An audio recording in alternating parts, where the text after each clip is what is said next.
Here's what nobody's telling you about the real reason behind the family drama, and it's way worse than you think.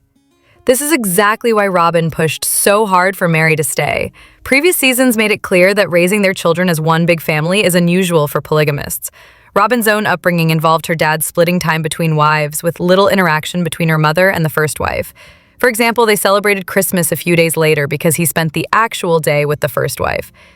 Once Robin entered the family, there was a shakeup, and I don't know if things were... Robin hoped the OG3 would follow a similar pattern. She keeps insisting that Vegas was something beautiful, while the other three wives describe it as the moment when the family started drifting apart and when Robin and her children began separating from the rest. Robin's desperation to keep Mary makes sense when you consider her ideal sister wife, someone completely discarded by Kody, feeding Robin's sense of superiority, who stays mostly in her own home, leaving Robin with Kody's attention. Someone she can manipulate for drama when she wants, and who contributes financially to the family pot, giving Robin more money to spend. Without other sister wives, Robin has no one to compare herself to, which is key to ensuring she gets the most of Kody's attention. Did you not know how to manage it? Of course there's jealousy. People ask all the time. Robin was also very jealous of Christine, and it's likely she worked behind the scenes to turn Kody against her. Janelle, however, was different. Robin never managed to influence her. Janelle always put family first and refused to buy into Robin's games. Janelle was caught off guard when she realized Kody and Robin were manipulating the entire family and that she wasn't getting her promised house like Robin did. She trusted Kody and was deeply betrayed. She's angry but smarter than Kody, knowing exactly how to push his buttons, a powerful presence to watch. When Janelle asked about Mary's legal divorce and Robin's official marriage, this isn't going to change things, right? It highlighted how Robin struggled to manage Janelle because Janelle refuses to play along with her tactics. Janelle stands firm and calls out the manipulation, even pointing to signs of narcissistic behavior without officially diagnosing it, effectively leaving it up to observers to decide. So Kody always likes to say, well, I offered to help you buy a house. Well, he wanted me to buy Christine's house. Over the years, Janelle stayed true to herself, even moving into an RV at Coyote Pass to finally get her house built. Her sunny disposition and frugality revealed Kody and Robin's true colors. That's why she had such a satisfied grin about always getting the luggage rack, a rare victory against the OG3. She also played Mary like a fiddle. Mary was never a threat to Kody's marriage, but to Robin, Mary was the measuring stick for success. And of course, money factored heavily. Robin may think she won, but Kody is the real prize, and the other wives clearly showed they were done with him, which must have frustrated Robin. Robin's behavior resembles someone who gets satisfaction from being picked as the number one wife, the ego boost of being chosen by Kody without being a side piece. It seems Robin wanted the big family image only for special occasions, holidays, announcements, and filming. In everyday life, it was always just Kody and her kids. Everyone else was an annoyance. There's also speculation that Robin offered to be a surrogate for Mary, knowing Kody would never agree. Either she discussed it with him first and knew it wouldn't happen, or it was a fake storyline. In any case, Robin carrying a baby was never going to be real. It's possible Mary understood it was an empty offer. Why Kody and Robin don't deserve a single cent from their older kids, and why you should stop defending them. Are you serious, Kody and Robin? So now Kody's griping about why the OG3 aren't pitching in for Robin's two youngest kids? Excuse me, why on earth should they? Seriously, give me one good reason why they would or should shell out a dime for them. And while we're at it, if you're so strapped for cash to support those two, why not sell some of your endless collections? You've got paintings, knickknacks, that Dickensian village thing, Kody's massive watch stash, tacky expensive jewelry, trikes, and don't forget Robin's wildly irresponsible doll hoard. Oh, and how about the cash she both conveniently earned from selling Coyote Pass, which, spoiler alert, was mostly paid for by the family fund and hefty helpings from Mary and Janelle. Not a penny out of your pockets, clearly. So sell those ill-gotten gains instead of begging for help. Would be. Isabel and I went to her surgery, just the two of us. The doctors were telling Isabel that your daddy's going to be here soon. And I'm like, he's not coming. And they were like, what? I actually didn't need Kody around at all. Isabel needed him, but I did not. The OG3 literally went without their hard-earned money to cover your parasitic lifestyle. And the fact Kody didn't even cough up a cent for Isabel's surgery? Yeah, That alone disqualifies him and Robin from getting any financial sympathy for their younger kids. Remember, Christine had to drag Kody to court just to get him to make regular child support payments for Truly? And he practically stole money from all the older kids who busted their butts on the show before Robin's new additions came along. Who's going to support Truly? Not Kody, except what he's forced to pay by court order. David and Christine actually do that, like real adults. Kody acts like he owns the world just because he's Kody Brown. Time for him to grow up, put his foot down about Robin's ridiculous doll obsession, and make her prioritize their family over her shopping addiction. But no, he'd rather lean on other women to bankroll his family than demand Robin stop her reckless spending. Unreal. We're actually going to give each one of the children, and, well, all of us, a piece of jewelry.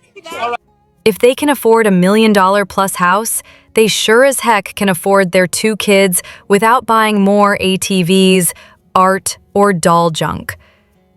They've isolated those kids from the family for years and now want to blame everyone else for not trying hard enough. Both Kody and Robin are beyond salty at Christine because, surprise, she filed for child support. Meanwhile, the OG 13 who grew up when money was tight, they mostly made it work. Saul and Ari, who grew up cushy thanks to the show, don't get a pass either. Kody will spin anything to dodge responsibility, but when the show inevitably ends next season, it'll be telling to see how Kody and Robin pay for their lifestyle. Hint: the OG ex-wives all have independent income streams, and none of them involve the kids Kody had with Robin. It's mind-boggling. Hey, baby mama I never married. Can you cough up cash for kids I had and adopted with my wife? Kody's living in a parallel universe. Hey kids, yeah, we live in a $2 million house, but no college or dream wedding because the woman I say I never loved won't help pay. Classic blame game. Not Kody or Robin's fault at all. Ari and Saul? Comfortable. Private schools. Tons of toys, health coverage, constant parental care, nanny, older siblings. They've had a very cushioned life. Robin's older 3 kids? Designer purses, new cars, dance classes, luxuries galore. Each kid has their own room, and the guest house is probably for Dayton and Aurora. 2 adults fully capable of supporting themselves. Meanwhile, Christine had to court Kody for the bare minimum for Truly. Savannah got zilch in high school. Isabel got 0 for necessary back surgery. Most of Kody's boys funded college themselves, military service, work, or Mary-footing Leon's tuition. The OG kids have been financially independent for years, despite never getting a cent from Robin, who they helped with childcare for years, by the way. I won't be giving him any of the money from the sale of my house. Here's the thing with Christine in that house. Robin and I gave her down payment for that house. Christine, Janelle, and Mary owe those kids nothing. And the kids don't owe them a relationship either. Except their parents are using them for financial abuse. End of story. Kody's bitter attack on Janelle after their son's death isn't just shocking, it exposes a painful truth no one wants to admit. Kody and Janelle finally sat down together for the first time since Garrison's passing. After such a tragic event, you might expect some grace or decency. Instead, Kody used the opportunity to lash out bitterly and vindictively. Well, all you're doing is yelling at me. Yeah, I've got anger issues. Watching him speak so hatefully about Janelle, who has always respected his role as a father and never interfered with his relationship with their children, was painful to witness. Janelle, a strong single mother, has quietly endured this hostility while continuing to support her kids. But Kody's response has been nothing but entitlement and resentment. Even after the devastating loss of his son, Kody made no effort to take the high road. There was no mask, no attempt to show empathy, just self-absorption and blame. He seems incapable of reflecting on anything but himself, and that is both heartbreaking and infuriating. Garrison's death should have been a turning point, a moment for deep self-reflection. Right now, It's an accountability conversation. Right. Yet Kody shows no accountability, only continued blame toward others. This is mirrored in Robin's behavior as well. Together, they represent a toxic duo unwilling to accept responsibility. Anymore, he's not going to be at my house. I don't care if I ever interact with Kody again. Janelle's comment about disliking Kody and Robin suggests something truly unforgivable occurred, likely during the funeral, enough to completely sever any goodwill she had left. There are also unsettling whispers that Kody demanded a share of Garrison's estate or wanted control over it, which, if true, further exposes his entitlement. While suicide is never anyone's fault and is a tragic illness, it is clear that Kody's behavior deeply affected Garrison. His hostility towards Janelle, the parent who consistently supported their son, only adds to the pain. On live television, Kody didn't just drop the mask, he shattered it. And the face beneath is one of resentment, entitlement, and self-pity rather than grief. It is truly stomach-turning. Here's the ugly truth no one's talking about. Kody's version of sharing expenses is a total scam, and it's all on camera. When they're tender ages, you protect them. Yes, a mother protects her children, and her duty to her children that are 18 and younger is a duty over her husband. When Kody talked about how expenses were shared, he made a point of stressing that the family's financial responsibilities toward the kids ended as soon as the kids finished school, got married, or moved on. Sure, the original kids are mostly grown now, but he still has younger kids to take care of. And by younger kids, he clearly meant Robin's tenders, not the younger original kids like Truly, Savannah, or Isabel, who were all still minors when the family started to fall apart. Did it seem like Kody expected the original wives to keep contributing financially for the next decade to support Robin's kids, regardless of whether those wives were married or not? Because that's exactly the impression he gave. He outright suggested that the rest of the family isn't helping with Robin's children. It's absurd. Also, let's set the record straight. Robin didn't come in unpaid. She was paid. The family took on her debts when she joined and kept covering them. Who do you think paid Robin's bills? Don't rewrite history. It's all on film. The car's 2002. It's 20 years old. Now it's a classic. The white sports car was definitely Kody's baby. She had a house to live in, utilities covered, a car, insurance, food, and bills paid. If she didn't receive a paycheck directly, the money came to her somehow. She was compensated. Meanwhile, everyone else was driving beaters and Robin was rolling in a Honda Odyssey just a few years old. Who was paying that car note? And what about the $30,000 allegedly taken from the Jessup family when she left? The money Preston's family gathered to help pay off her secret credit cards? When Kody and Robin were convincing the original three wives to move to Flagstaff, he was thinking about Robin's kids, not anyone else's. He definitely didn't want to leverage the real estate market, which clearly didn't work out in their favor. Houses sat unsold for ages, and they were paying outrageous rents in Arizona. Kody and Robin were working together from the start. I'm thankful that Dayton is going to college in the fall. Woohoo! She said Vegas wasn't her scene and wanted out. She claimed she had to be close to Dayton, wherever he went to college. Kody dressed this up as a smart financial move for the family, but it was a ridiculous and complete lie. They are deplorable scamming people. When Suki called him out on Mary and the college situation, he nearly lost control. He had to hold back, almost revealing too much. In short, Kody wants the family to keep paying for the younger kids, but that doesn't include Truly or Trust. Once Kody starts paying child support, the college money for those kids will be gone. Meanwhile, he expects the original wives to keep paying for Sol and Ari. Unbelievable. Don't ever believe that playing by Kody's rules will save your marriage, because it won't. So, being nice to Robin, yeah, that gets you absolutely nothing. There was a moment that really stood out. Mary was the good sister wife, and she still got booted. It's obvious once you think about it. Mary was the poster child for the good sister wife by Kody's own ridiculous standards. She welcomed Robin with open arms while everyone else was struggling. The legal marriage really seemed very important to Mary. I was actually sort of speechless when she told us that she was actually doing it, because I thought, Mary would never do this. She even legally divorced Kody so he could marry Robin and adopt her kids. She treated the whole situation like it was her sacred mission. And if being nice to Robin is the golden rule here, which it always has been, then Mary should have been crowned MVP. Yet somehow, Kody treated her worse than anyone else. Christine and Janelle get labeled disloyal for just wanting some actual connection with him and their kids, for not sitting quietly while being emotionally starved. But they weren't wrong. They were reacting to a dead marriage. Kody emotionally checked out ages ago, then acted shocked when they stopped playing along with his plural family fantasy. Mary, though, she stuck around through humiliation, rejection, and years of cold shoulders. She stayed. Tried to keep hope alive, and he made her look like some desperate ex-stalker. I don't really consider myself married to Mary.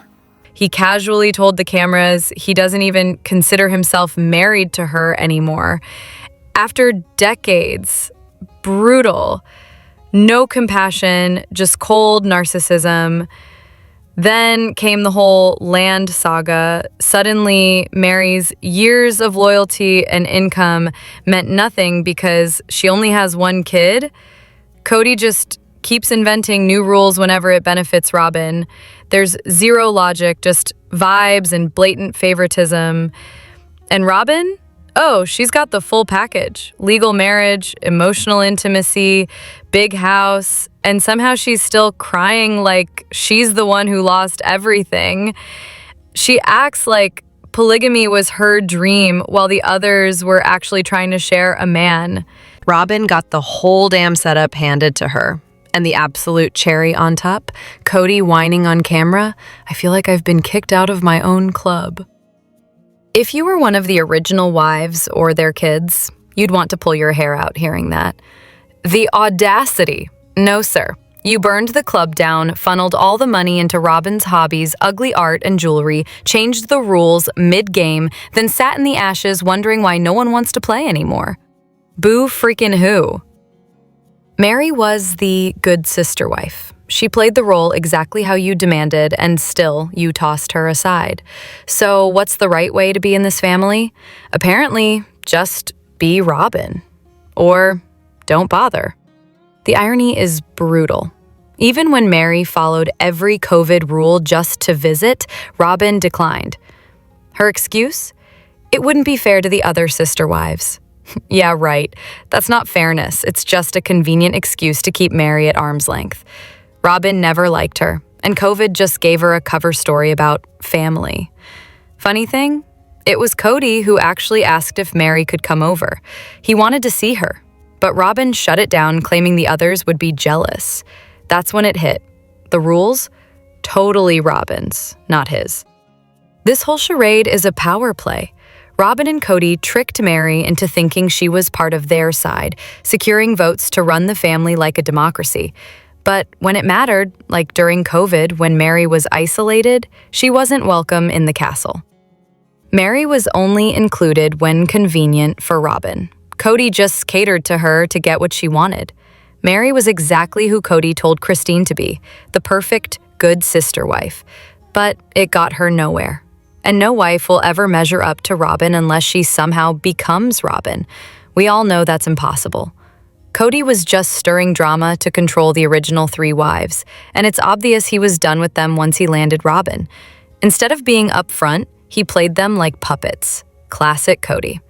Honestly, it would be better if he just said, I loved my wives, but when Robin came in, I wanted monogamy. He can't admit fault or apologize without expecting it back, because in his mind, everyone's wrong but him. And here's the kicker. Robin knew exactly how to manipulate Mary, using their closeness to pull strings she couldn't with Christine or Janelle. That closeness? More like emotional conditioning than real friendship. But seriously, what was Robin's endgame with Mary?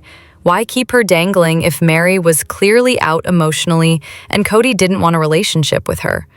Was Mary just there to sell the loyal wife story, or was it all about the money? It's likely the latter. Once the split happened, the show money stopped pooling. It got divided. Convenient. Ever wondered what one moment destroyed a marriage on reality TV forever? This is the exact scene where everything fell apart for Kody and Mary. Rewatching this, it's clear there's a defining moment when Kody irreparably damaged his marriage with Mary and set them on a path with no return. On whether or not we're gonna try to have another baby. If it's no, do you find yourself waking up in the night in tears over a child that you want to have? Kody and I have talked about it, and he's really kind of left the decision up to me. Season 6, Episode 8, during the canyon hike where they're supposed to decide if they'll have another baby. Mary had been hesitant, but Kody was firm on his position. Then Mary comes with her answer. Yes, she wants to try IVF, or at least fertility testing, but before she can even finish, Kody cuts her off and dismisses the idea outright. Her face tells the whole story. Heartbreak. From that moment on, everything falls apart. The catfishing, Kody's emotional withdrawal, and the subsequent breakdown of their relationship. They had problems before this conversation, sure, but this was a turning point. It's the moment Mary likely realized, does he even want me anymore? The rejection on such a sensitive issue was devastating. It's no surprise she later sought emotional connection elsewhere, even if that turned out to be a deception. Earlier in the season, Kody praises Mary's loyalty, comparing her to a dog of all things, and claims that loyalty is what attracted him to her. I got the information that she was going to try and leave before the baby was born. Through somebody else who was being catfished by the same woman. Right. There were so many lies that when Mary told me, she finally told me that she was being catfished. And as much as that's horrible, okay, I was relieved. Yet when she was catfished, he abandoned her and used that incident to justify his retreat from the marriage. The contrast is striking. Watching that canyon scene again highlights just how close Kody came to saving their marriage. If only he had listened and cared even a little. Instead, he gaslights her with, it's her choice, her body, while effectively shutting down her desire to try for another child. I'm really glad we didn't have any more children. In hindsight, maybe it was for the best that they didn't have another baby given their situation. What's baffling is why he pushed IVF only to reject it once Mary agreed. That scene is a stark revelation of his true attitude. Throughout the season, it's painful to watch Mary struggle. While she isn't perfect, she was emotionally abandoned by the man who promised to love her forever. She appeared beaten down and defeated for a long time. Staying in that marriage, especially under the cult's influence that equates a woman's worth to her ability to bear children, added layers of complexity and pressure. The women raised in this environment are conditioned to accept abuse and submit completely to their husband's authority, both in this life and in their promised afterlife. Leaving is not just a divorce, it's a perceived spiritual death sentence. Both Mary and Christine bore the brunt of Kody's abusive behavior, and both had been raised in the cult. It took tremendous courage to break free from the religion and the abusive relationship. Mary deserves better than the neglect and emotional cruelty she endured, starting with that canyon conversation. It seems Kody expected her to say no, so he could appear the forgiving, heartbroken husband. What's infuriating is how often Mary broke down under the pressure from both Kody and Leon about IVF. Watching her cry through that ordeal made it clear just how much strain was on their relationship. By then, Kody had already melted their wedding ring and openly declared, "You were terrible to me for 10 years, so now I'm going to be terrible to you for at least that long." Mary was trying to decide if she could trust him to be a good father, and if bringing a baby into their fractured marriage was responsible. She wanted a child, but not at the cost of further damage.